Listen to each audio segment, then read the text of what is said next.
Hello everyone, welcome back. I've posted a lot of videos where I'm fighting with this poleaxe. It's a lot of fun. We're hitting at full power, full speed with these things. And by the way, the helmet that I wear weighs about 9 pounds to absorb the impact from this mass weapon, which is way heavier than a historical, with the typical historical helmet that people went to battle with, right? Most soldiers, right, when they went to battle, had about a 2-pound helmet. That, you know, even a pound and a half to 2 pounds. And the reason for that is because they lived in it for weeks before they even got to the battlefield. Okay, so the helmets that I wear, I'm only going to be wearing for like an hour or 2 hours at a time. So I'm able to wear a much heavier helmet that's going to better absorb the impact from a weapon like this. Okay, so what I want to talk about in this video is I want to compare great axes to different different pole arms. And the great axe is kind of like it's basically a staff weapon. And we're going to talk about the size of them, how they're constructed, a little bit about how they used. First, let's start with the axe, the great axe. Okay, so the great axe, right? Like all axes, basically consists of two pieces, right? You've got the axe head, and you've got the handle, right? And then the axe head has an eye for the wood to pass through. Okay, so because the wood has to pass through the axe head, you can't have a spike up here. Okay, you can have the spike over here, right? You could take this blade and kind of shape it up so it comes to a fine point here. And even with this point here, I can use this to thrust, to thrust, let's say, into somebody's head or something, or come down and use this point over here. So I've got two very serviceable points over here. But the point is that any thrusting has to be done with this piece or this piece. You're never going to have a spike over here because that's where the handle sits. With the poleaxe and the halberd, they have a different construction, so you can have the spike up there. We're going to talk about that more in a second. So let's talk a little bit more about the axe.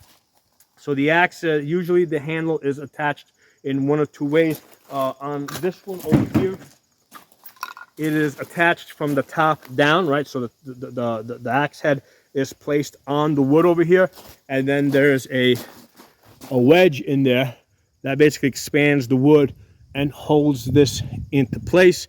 And in my experience, this doesn't, this will hold together for a good time. Eventually it'll start coming loose, and you have to like put more wedging in there.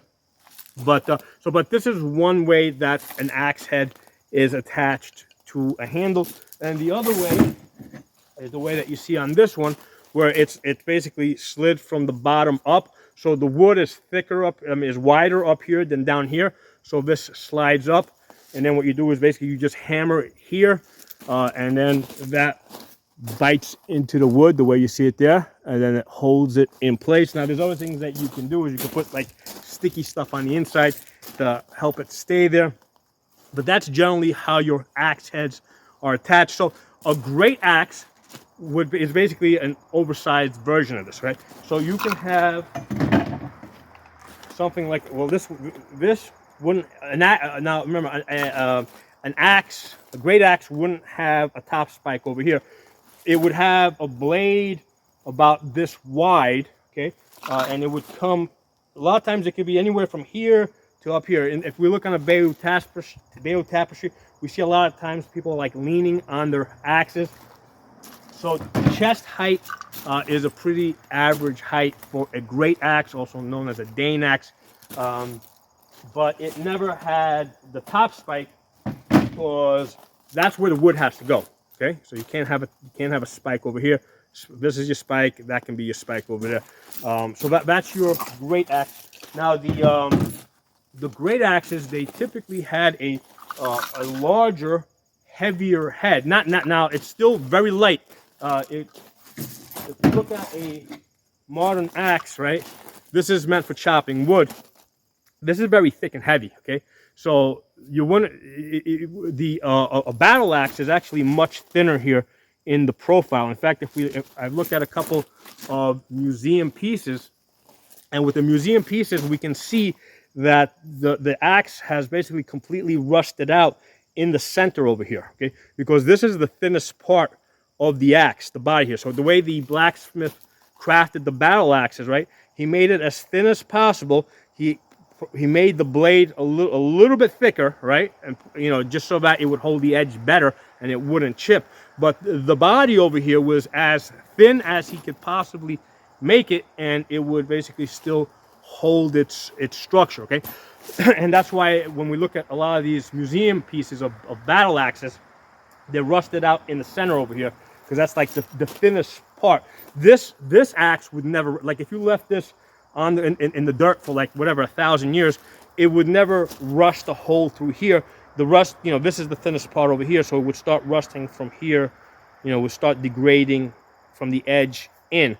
It wouldn't start degrading from here out, right? Because this area here is much thicker than this area over here, okay? So that's the important thing to know with these battle axes. A lot of times you're looking at them and they've got like these wide blades over here, right? But the profile of it is very thin. And you need it to be thin so that you can, so that you can move it, right? So you can move it around. If it's heavy, you're not going to be able to move it around. So that's the difference between, let's say, axes that you use for fighting versus axes that you use, let's say, for working with, for cutting wood and stuff like that.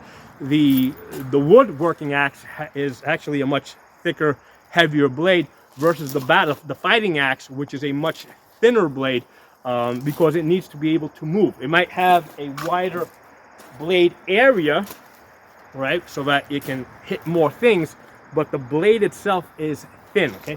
So, but that's the thing to know with the battle axes. The thing that makes a battle axe versus a polearm or a halberd, rather a poleaxe or a halberd, is the way that it's attached. It sits on top of the staff, and the staff or the wood actually comes through the eye, okay? And then it's either attached from the top down or from the bottom up.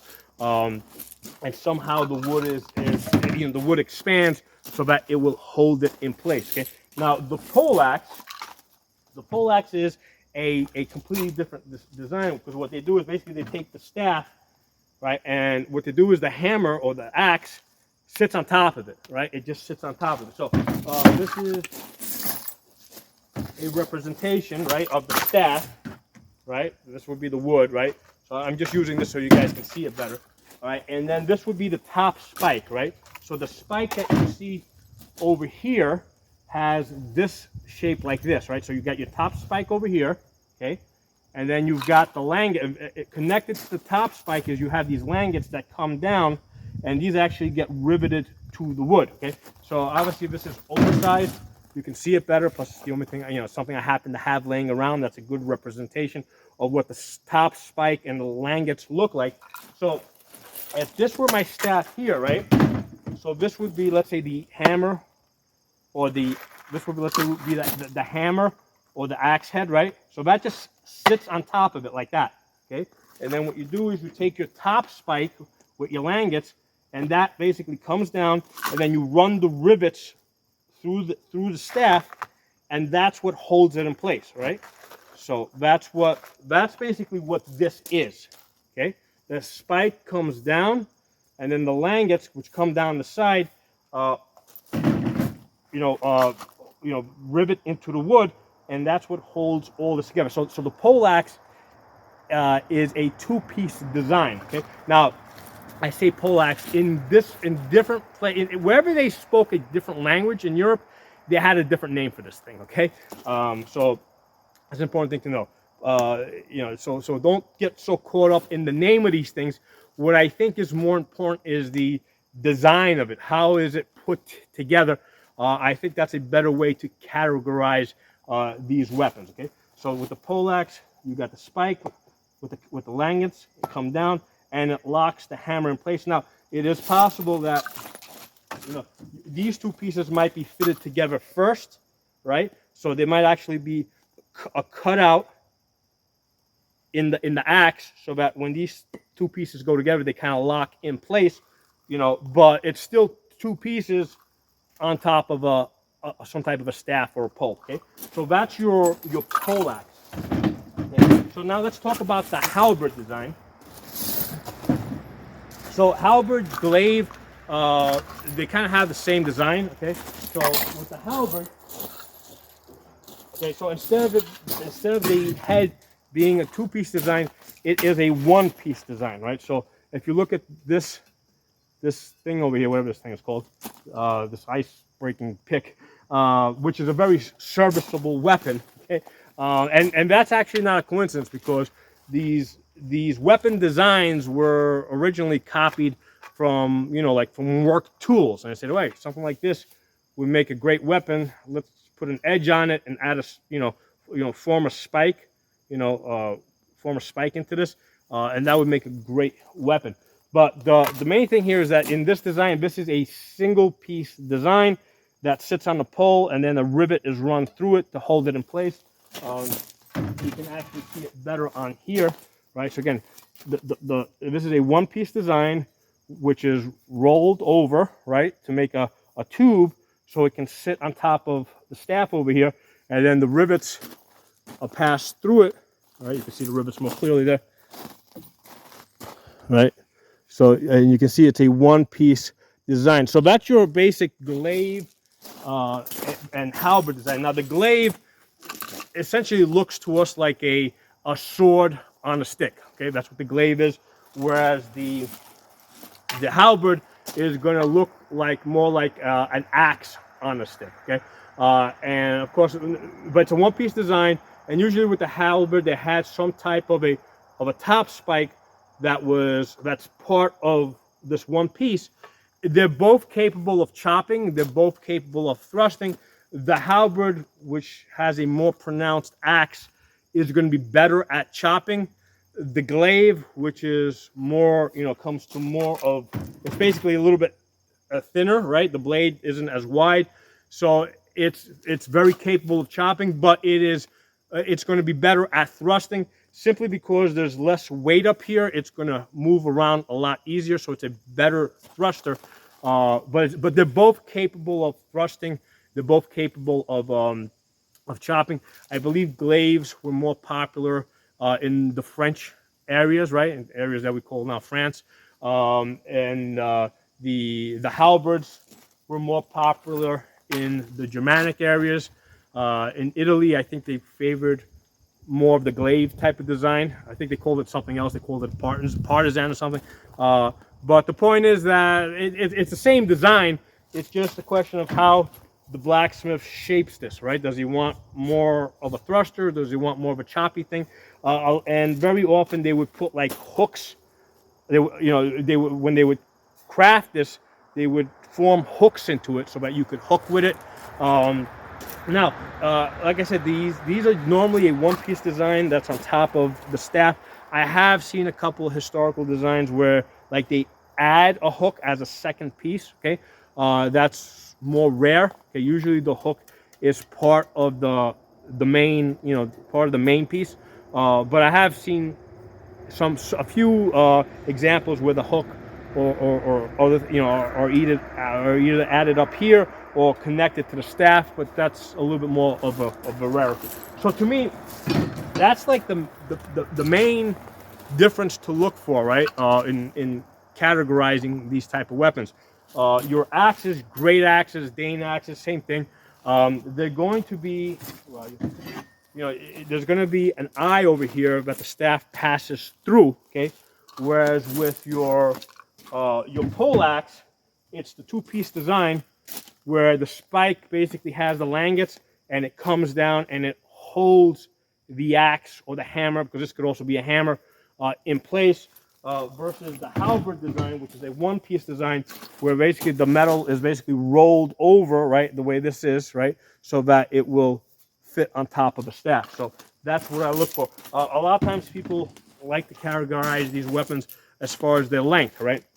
A lot of times people say, well, the Dane axe comes to about chest height, the poleaxe comes to about head height, or from you know, they'll say that the Dane axe comes up to about chest height. The poleaxe will come from chest height to top of the head height, and they'll say that, you know, the halberd will go from top of the head height to about 10 feet. Okay, so a lot of times people like to classify them in terms of length. Okay, so Dane axe about, I don't know, 5 feet or 4 feet. Poleaxe 4 feet to 6 feet. Halberd 6 feet to 10 feet. That's not how I tend to think of it, and the reason is because the handle on these things, right, is temporary. Okay, these things, especially, like, you know, if you can look at all the markings over here, right, that's from hitting shields. Okay, so as this hits shield edges, this is going to break. Okay, so the handle on these weapons is very temporary, and plus there's rivets on these things that can easily be removed by a blacksmith. So you can pull out the rivets and you can put this on a different size, a different length staff. So if I'm, let's say, in a situation where I think that I want, you know, a longer weapon, I can change the staff. Or if I'm in a situation where I think I want a shorter weapon, I can change the staff. So the length to me is not the defining feature. Okay, the length, the defining feature to me is, you know, how's the thing constructed? How's it put together? Now, in general, right, what I have seen is that the shorter weapons, right, like the great axes, they tend to have larger heads, and the reason is they'll have a larger head because the staff is shorter, and, you know, basically because it's shorter, I can move this around a lot easier. As it becomes longer, right, now, basically I want less weight at the end of the head. So as this gets longer and longer, I want a smaller and thinner axe at the end of this, right? Because the further something goes out, right, the heavier it starts feeling. So what I find is that the battle axes, right, or great axes tend to have the bigger, slightly heavier head. Again, they're very thin, but heavier compared to a poleaxe. The poleaxe, you know, the head tends to be a little bit lighter than the great axe. And then when we get to the halberds, they seem to have the lightest head of all of them, right? The thinner, smaller, and that's because they tend to be a little bit longer, and you know, you want even less weight all the way out there towards the end, because you want to be able to change direction, right? You want to be able, because if you got too much weight over here, it's very hard, you know, it's hard to go that way and then reset, you know, or come back and hit in another direction. So I mean, this poleaxe here weighs about 4 pounds. This is as heavy as I want this head to be. I mean the whole thing weighs 4 pounds, but this is as big as a head as I want on something of this height. If I was to make this longer, I would probably chop the head off, right? I would basically cut this piece out here maybe, and maybe even shorten the head a little bit more. So if you look at historical images, as the pole gets bigger, the head tends to get smaller because it's just more weight out there, okay? So let's talk a little bit about these weapon simulators, right? So this is a weapon simulator.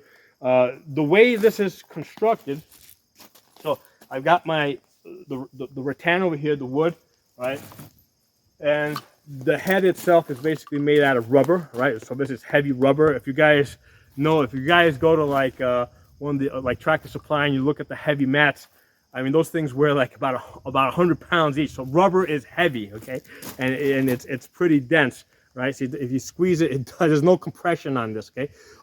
So this gives it the shape, and what I do is I basically just duct tape the shit out of this with colored tape to basically, you know, because this only has like 2 pieces. You can see how that moves, right? Well, this, I've got enough of it there that barely moves. So I put the rubber here, rubber in the back over here, and then what I do is then I take a piece of this wood over here, and then I put that on the edge over here, right? That gives it a hard hitting surface. So what I did is I split this wood, right? And basically I put this here, and then like with this piece here, I would actually cut this in half. So I just follow the curve, right? See how that goes? So I just follow the curve all the way around, right? And then I put a piece on the back over here. And that's my hitting surface. That's what I hit people with. And then with this, what I also did is I also took again, I took some split rattan and I put it here on the edge like this, right? So I have it like that, right? And that basically forms the langets, okay? Which, aside from it being historical in shape, it serves a very practical purpose, right? So you can see all this hitting over here. Well, that's what, if because I'm using this axe head to kind of reach behind people's shields because that has some depth. So this is the part that usually hits the shields. So this definitely needed to be reinforced. But because this is also historically a piece of metal over here, right? It's perfectly fine to be hitting people with this metal, okay? So that's why I have this marked with black tape, because this is basically a piece of metal that I would be hitting people with. So that is a very legitimate hitting purpose. So usually with these, with most of the poleaxes, let's go back to this over here. So basically, this is the staff. This is the head, right? That's your axe head or your hammer, and then this goes over here like this. Whoops. Get it back over here.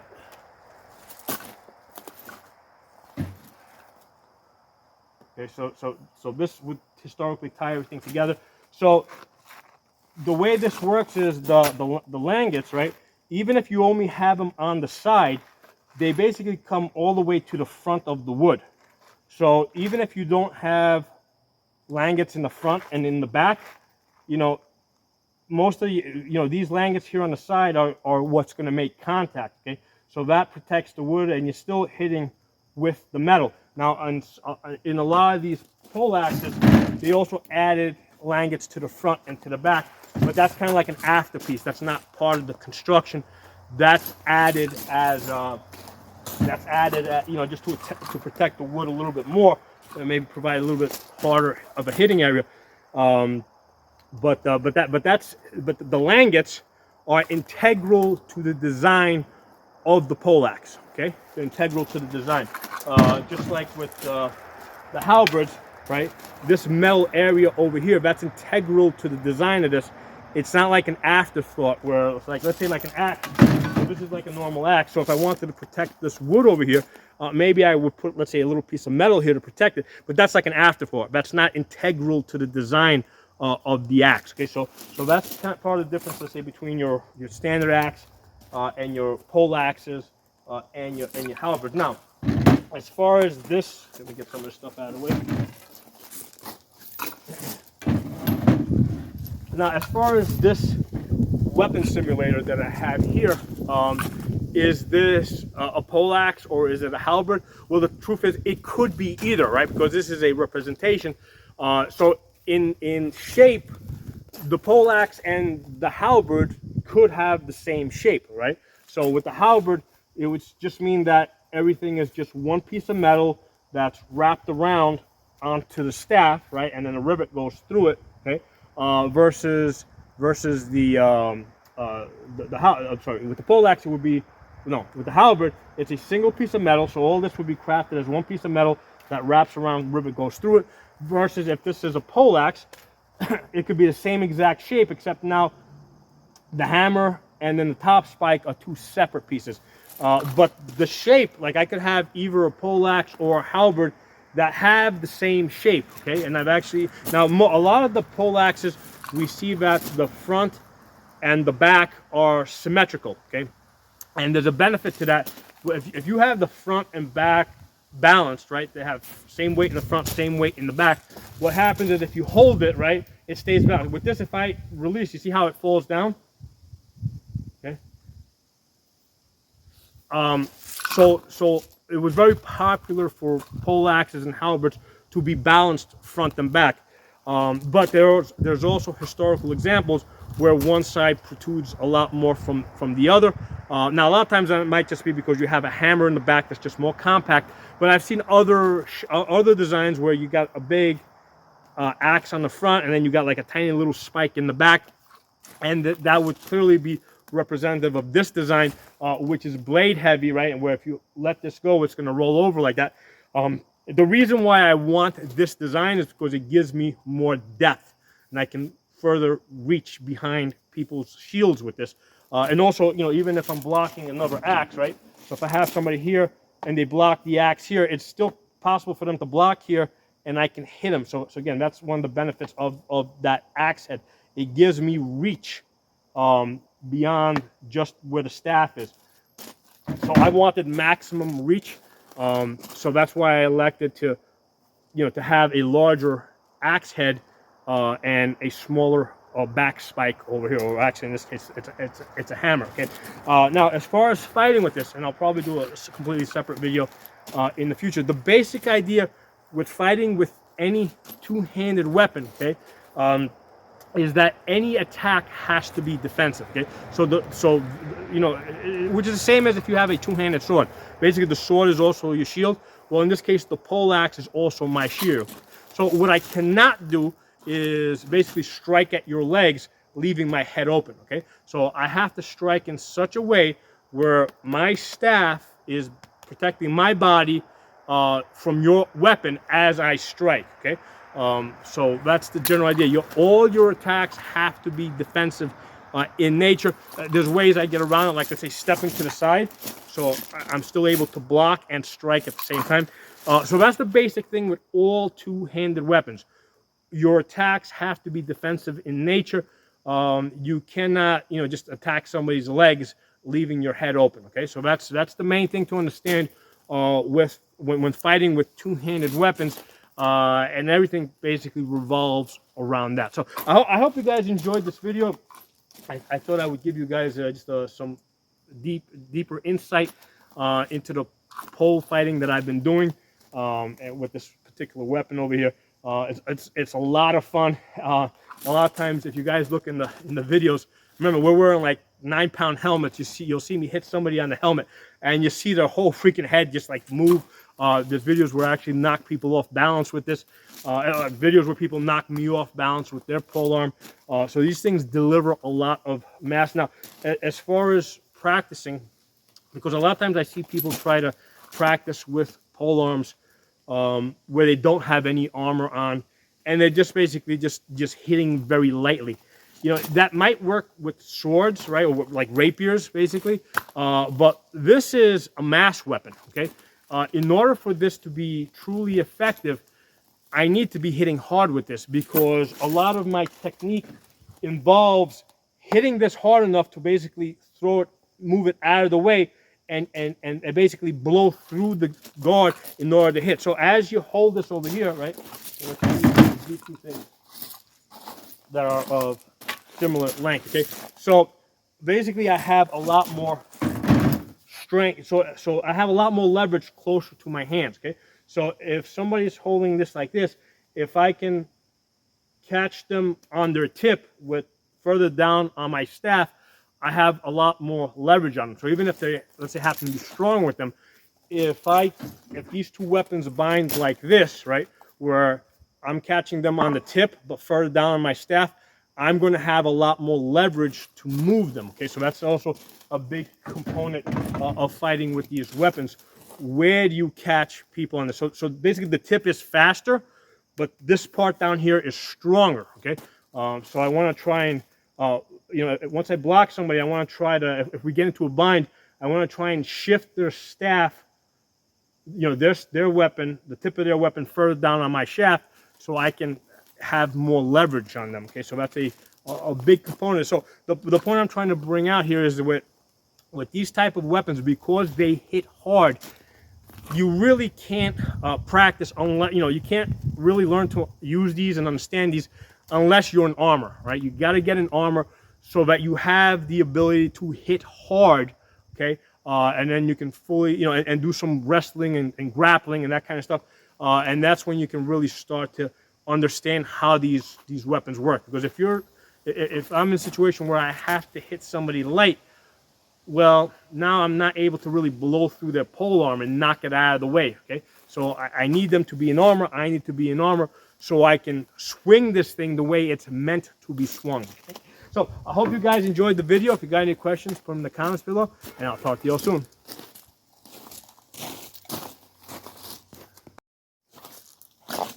Hey everyone, I wanted to add one other thing real quick. As I mentioned earlier, this design, right, where the axe head protrudes a lot to give me that extra depth and reach. Well, if I hold the axe here, see how it wants to roll over. So the question is, how am I able to control my edge alignment, right? If this is, especially if you're turning around and like, you know, like striking like this and then striking like that, it can be very easy to lose sense of where your axe head is pointed. The way I deal with that is I've shaved down the staff, right? So it's like rectangular instead of round, right? So the entire shaft has been shaved down. Okay, so without looking at the axe head, you know, I have a very good sense of where it's pointed based on what my hands are telling me, right? So I'm able to drive the direction of this with my hands. So that's really important for these staff weapons. If you shave the staff down into like a rectangular type of shape, that's gonna help you. It's gonna help a lot with your edge alignment. Okay. So thanks for watching. I'll talk to you all soon.